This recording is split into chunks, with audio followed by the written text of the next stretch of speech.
अष्टलक्ष्मी के ये नाम केवल इनके उच्चारण में ही अत्यधिक शक्ति है। इतनी शक्ति है कि इन नामों से ही अलक्ष्मी दूर हो जाती है।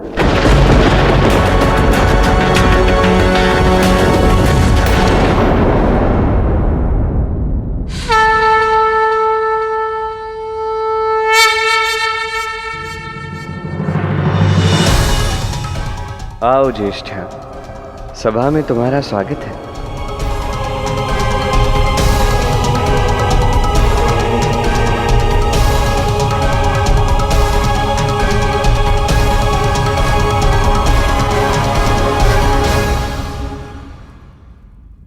आज आरंभ करते हैं धन लक्ष्मी से। धन लक्ष्मी की कथा आज सुनते हैं। बोलो अष्टलक्ष्मी की। तो ये कथा है त्रेता युग की। साकेत नगरी में एक अत्यंत पराक्रमी राजा थे और ये राजा श्री राम के पूर्वज थे। इस पराक्रमी राजा का नाम त्रिशंकु था। हुआ कुछ ऐसा कि ऋषि विश्वामित्र और ऋषि वशिष्ठ इन दोनों में युद्ध हुआ। अब ऋषि वशिष्ठ ने राजा त्रिशंकु से सहायता ली और इस युद्ध में विजय प्राप्त कर ली। अब इस पराजय से अपमानित होकर ऋषि विश्वामित्र गहन तपस्या के लिए वन में चले गए।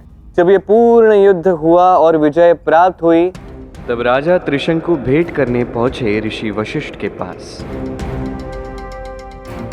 राजन, मैं आपसे अत्यंत प्रसन्न हुआ। कहो, क्या वरदान चाहिए? ऋषिवर, वैसे तो मुझे सुख और संपत्ति का कोई अभाव नहीं है, किंतु मैं अपने शरीर के साथ स्वर्गारोहण चाहता हूँ।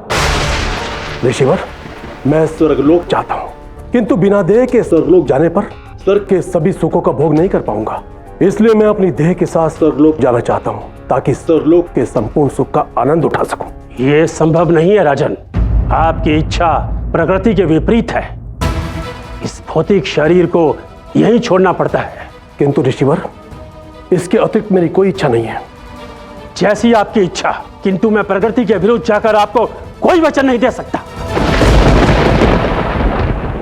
अब मनुष्य के समीप कितना भी धन हो, कितना भी बल हो, कितनी भी सुख सुविधाएं क्यों ना हो, यदि उसमें लोभ आ जाए तो वो लोभ कभी नहीं रुकता जब तक वो स्वयं ना रोके।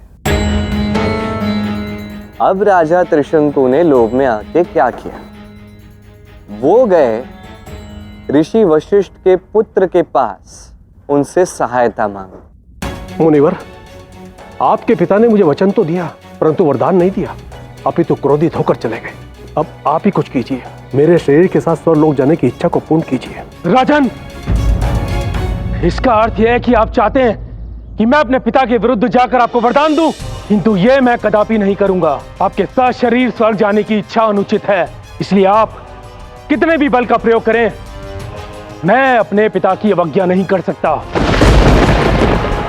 इसीलिए राजन, मैं आपको श्राप देता हूं कि शीघ्र ही आप अपने धन, बल और राज्य के साथ अपने यौवन को भी खो देंगे।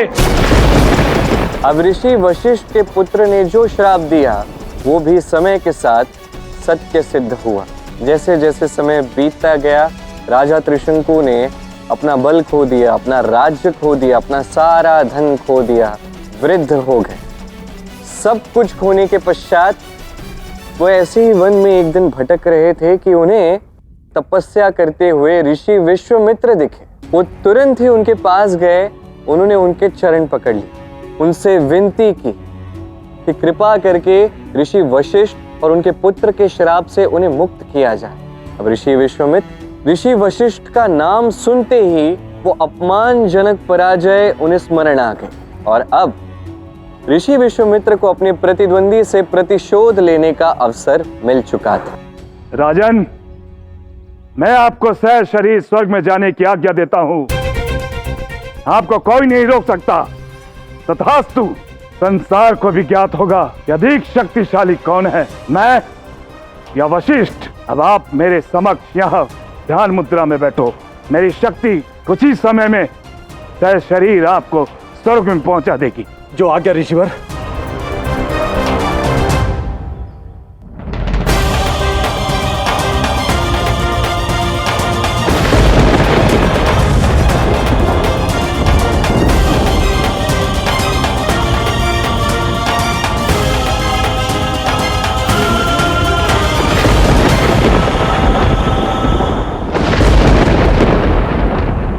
त्राहिमाम, त्राहिमाम, रक्षा कीजिए महादेव, इस अनर्थ को होने से रोकिए। महादेव, आपको विश्वामित्र को रोकना होगा, ये प्रकृति के विरुद्ध है। और तब महादेव पहुंचे ऋषि विश्वामित्र के पास। उन्होंने उनसे बात की, उन्हें समझाया। महादेव, आपकी आज्ञा मेरे लिए सर्वोपरि है, किंतु महादेव, मैंने राजा त्रिशंकु को वचन दिया है, अब उसका क्या होगा? मैं समझ सकता हूं ऋषि विश्वामित्र कि आप अपने वचन से पीछे नहीं हटना चाहते, परंतु ये भी तो सोचिए कि यदि राजा त्रिशंकु जीवित रहते हुए ही स्वर्गलोक के भीतर पहुंच गए तो ये प्रकृति के नियमों के विरुद्ध होगा। इस समस्या का केवल एक ही उपाय है, आप अपने वचनानुसार राजा त्रिशंकु को स्वर्गलोक तक भेज तो अवश्य दें, परंतु उसके भीतर नहीं। जब एक लंबी अवधि तक राजा त्रिशंकु स्वर्ग और पृथ्वी के मध्य उल्टे लटके रहेंगे, तब जाकर ही उन्हें अपनी त्रुटि का आभास होगा। जो आज्ञा महादेव।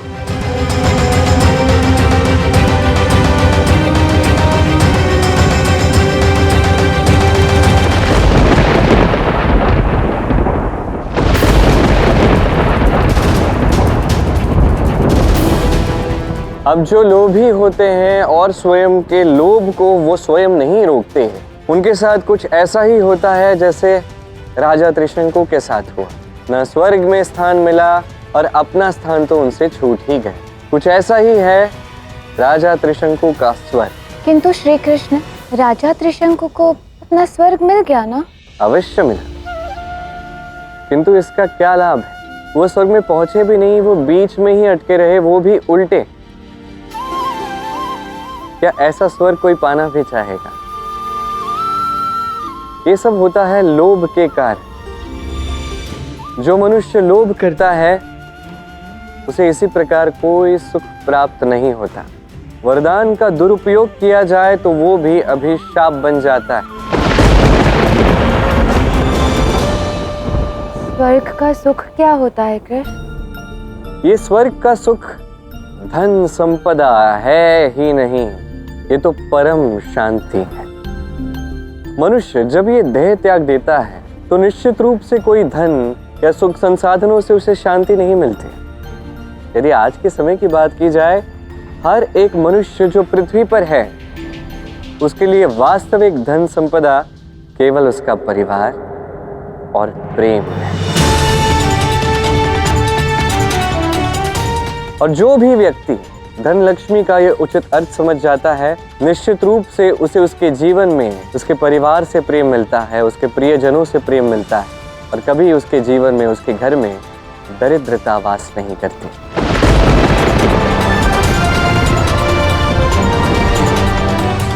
अब मुझे समझ में आया कृष्ण कि जामवती से कहाँ चूक हो गई। उन्हें वरदान का दुरुपयोग नहीं करना चाहिए था। कृष्ण, तुमने कथा सुनाकर बहुत ही अच्छा कार्य किया है। आशा है ऐसे ही ये कथा हर एक व्यक्ति को समझ आई होगी। धनलक्ष्मी का वास्तविक अर्थ, इस कथा का सार सभी को समझ आया होगा। कथा तो तुमने सुना दी, किंतु मेरे प्रभाव से ये किसी को समझ नहीं आएगी कृष्ण।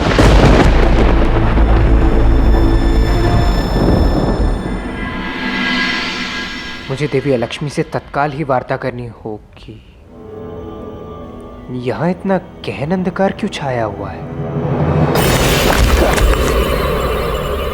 मेरे कक्ष में आने का दुस्साहस कैसे किया सांब?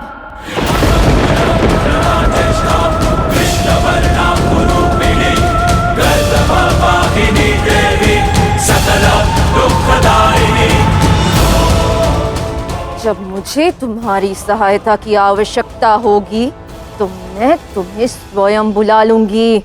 मैं तो आपको बस यही सचेत करने के लिए आया था कि जिस प्रकार पिताश्री सभी की सहायता कर रहे हैं, उससे तो यही संकेत दिख रहा है कि पिताश्री द्वारका वासियों पर आपका दुष्प्रभाव पड़ने नहीं देंगे। मुझे क्या करना है और क्या नहीं, ये मैं भली भांति जानती हूँ सांब। और मैं तो यही चाहती हूँ कि कृष्ण मेरे विरुद्ध प्रयास करे। क्या? ये क्या कह रही हैं आप? यदि पिताश्री सहायता करेंगे तब तो फिर आपका प्रयास विफल हो सकता है। मेरे कहने का अर्थ है कि पिताश्री आपकी योजना में विघ्न डाल रहे हैं। ये विघ्न नहीं, सहायता है। कृष्ण की सहायता के पश्चात भी मेरा प्रभाव राधा के हृदय पर अवश्य होगा और राधा के साथ कृष्ण की पराजय भी निश्चित है। और उसके पश्चात मुझे जो प्राप्त करना है उसे मैं पाकर ही रहूंगी। तुम यहाँ मुझे सतर्क करने आए हो, किंतु सतर्क तो तुम्हें रहना है। तुम्हारी माता जामवती की इस योजना में अत्यंत महत्वपूर्ण भूमिका है। उसे राधा के आग्रह को टालना है, अवज्ञा करनी है राधा की। जामवती को विश्वास राधा पर नहीं, मुझ पे होना चाहिए। और जहां तक कृष्ण का प्रश्न है, उन्हें मैं संभाल लूंगी।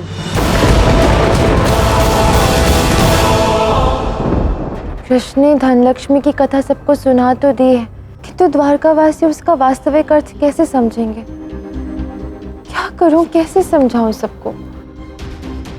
तुम्हारी निद्रा उड़ा दी मैंने राधा, अब तुम्हारे हृदय में भी मैं स्वयं को भर दूंगी। पुनः एक बार भ्रम में हो अलक्ष्मी।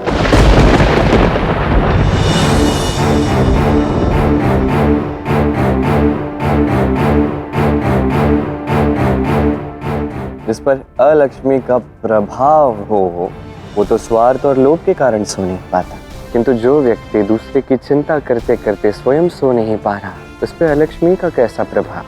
भले ही आप ना माने, किंतु सत्य तो ये है, सबके प्रति राधा की चिंता और अनिद्रा का कारण केवल और केवल मैं ही तो हूँ। और जहाँ तक रही राधा की बात, शीघ्र ही मेरा प्रभाव प्रत्यक्ष रूप से राधा पर होगा और तब आपको ज्ञात होगा कि किसकी पराजय होगी। क्या सोच रहे हैं आप कि कथा सुनाने मात्र से सबको संकट से बचा लेंगे? नहीं, आपकी कथा का वास्तविक अर्थ तो कोई समझ ही नहीं पाया। सब पर मेरा प्रभाव जो हो गया है। महादेव, अलक्ष्मी की शक्ति तीव्रता से बढ़ती जा रही है। हाँ देवी, किंतु मुझे विश्वास है कि श्री कृष्ण द्वारा सुनाई गई इस कथा से प्रेरणा लेकर देवी राधा शीघ्र ही अपने भीतर की धनलक्ष्मी को जागृत करेंगे। हाँ महादेव, किंतु उससे पूर्व राधा को धनलक्ष्मी का वास्तविक अर्थ समझना होगा। श्री कृष्ण द्वारा सुनी कथा से राधा को मात्र ज्ञान प्राप्त हुआ है, किंतु ज्ञान मात्र प्राप्त करने के लिए नहीं होता है। जब तक ज्ञान का मंथन ना हो, उसका आत्मसात ना किया जाए, तब तक वो लाभकारी नहीं होता। महादेव, जब तक राधा किसी निष्कर्ष पर नहीं पहुंचती, तब तक स्वयं मैं भी राधा के भीतर धनलक्ष्मी की शक्तियों का संचार नहीं कर सकती। हाँ, उन पर देवी अलक्ष्मी आपका प्रभाव अवश्य है, किंतु जो कथा मेरे द्वारा सुनाई गई इसका वास्तविक अर्थ द्वारकावासी अवश्य समझेंगे, क्योंकि कभी कभी ज्ञान जो है उसे मनुष्य में प्रवेश करने में थोड़ा समय लगता है। भले ही आप सत्य स्वीकार ना करें, किंतु सत्य तो यही है कि कोई आपकी इस कथा के सार को समझ नहीं पाया। मैं स्वयं उनके विचार को सुनकर आ रही हूँ। किसी विचार को कर्मों में किस प्रकार लाया जा सके। धनलक्ष्मी की कथा का वास्तविक अर्थ तो मैं समझ चुकी हूँ, किंतु सबको समझाने के लिए मुझे अपने कर्मों का प्रयोग करना पड़ेगा। किंतु ऐसा क्या किया जाए जिससे सब उसका उचित अर्थ समझ सके? कभी कभी एक अत्यंत गंभीर बात सरलता से समझाई जाए तो निश्चित रूप से अधिक मनुष्यों को समझ आती। प्रतीत होता है कृष्ण ने मेरी दुविधा का उत्तर मुझे दे दिया है। अब मुझे समझ आ गया है कि मुझे क्या करना चाहिए। कहना क्या चाह रहे हैं आप अपने ये कार्य करते रहिए, कल स्वयं देख लेंगे कि द्वारकावासियों को धनलक्ष्मी का अर्थ, उसका महत्व समझ में आता है या नहीं।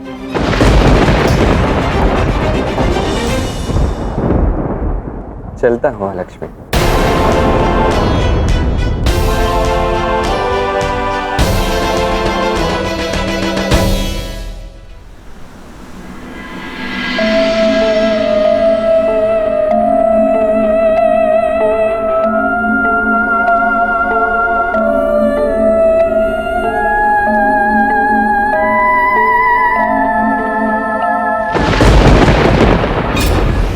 वो समय अब दूर नहीं जब द्वारका में पूर्ण रूप से मेरा प्रभुत्व होगा।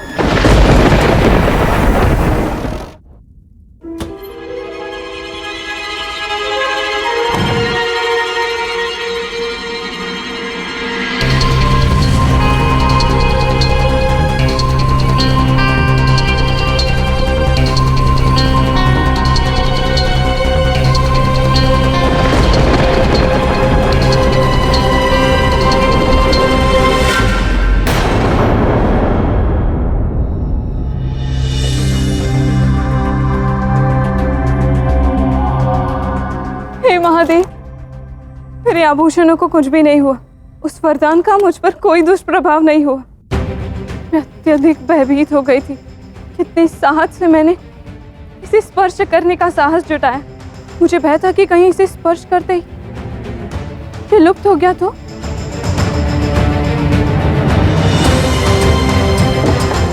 मुझे अपने आभूषणों को सुरक्षित करना होगा। वो जामवती अत्यंत लोभी, के गहने लुप्त हो जाने के बाद अब वो दूसरे के गहने प्राप्त करना चाहती है। मुझे इसे सुरक्षित स्थान पर रखना होगा।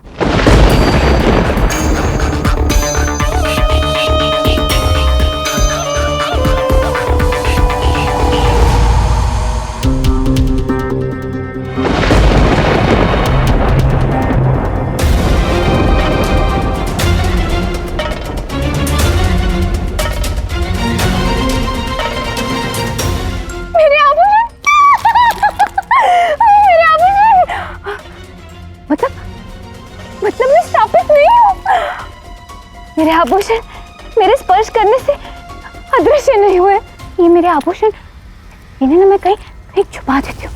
हाँ, कहाँ छुपाऊँ? अगर वो माता श्री आकर अपने हाथों से इन्हें स्पर्श करेगी तो मेरे सारे आभूषण अदृश्य हो जाएंगे। असंतोष और लोभ की चिंगारी लग चुकी है। जामवती से सब असंतुष्ट हैं और शीघ्र ही ये चिंगारी द्वारका के महल में तीव्रता से फैल जाएगी। लक्ष्मणा,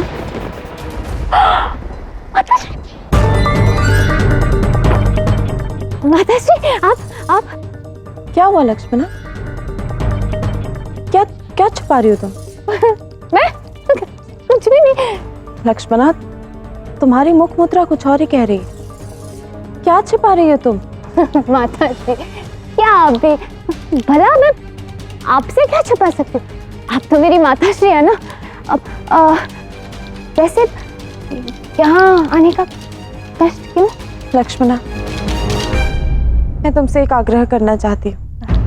तो दीजिए आज्ञा माताश्री। मैं तुम्हारे स्वर्ण आभूषण स्पर्श करना चाहती हूँ। हाँ, नहीं, किंतु क्यों माताश्री? आप भला ऐसा क्यों चाहती है? लक्ष्मणा, मैं तुम्हारे स्वर्ण आभूषण स्पर्श करके ये जानना चाहती हूँ कि मैं अभी भी श्रापित हूँ या नहीं। क्या? क्षमा कीजिए माताश्री, किंतु नहीं, ये मेरे आभूषण है। आपको पता है माताश्री, ये मेरे माता पिता की दी हुई स्मृति है। मैं इन्हें नष्ट नहीं होते देख सकती। नहीं, कदापि नहीं। ये मैं कदापि नहीं होने दूंगी। ये मेरे आभूषण है। आप किसी और के पास मांगिए ना, देखिए मिल ही जाएंगे। ये नहीं, ये मेरे।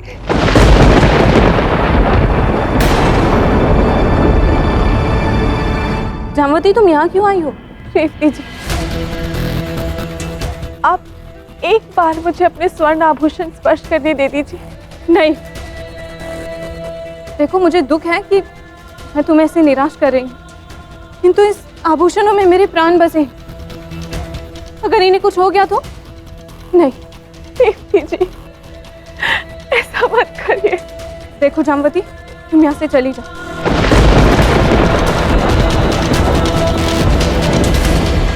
योजना का दूसरा चरण अब मात्र असंतोष और लोभ ही नहीं, वमनस्य भी होगा। महल में प्रेम और विश्वास के स्थान पर ईर्ष्या और मतभेद उत्पन्न होगा। अब देखना आपके महल में कैसा हाहाकार मचेगा। तुमने मुझे स्मरण किया लक्ष्मी। हाँ, मेरी योजना का प्रभाव तो देखिए श्री कृष्ण। अब सज्ज हो जाइए अपने प्रियजनों की दुर्दशा देखने।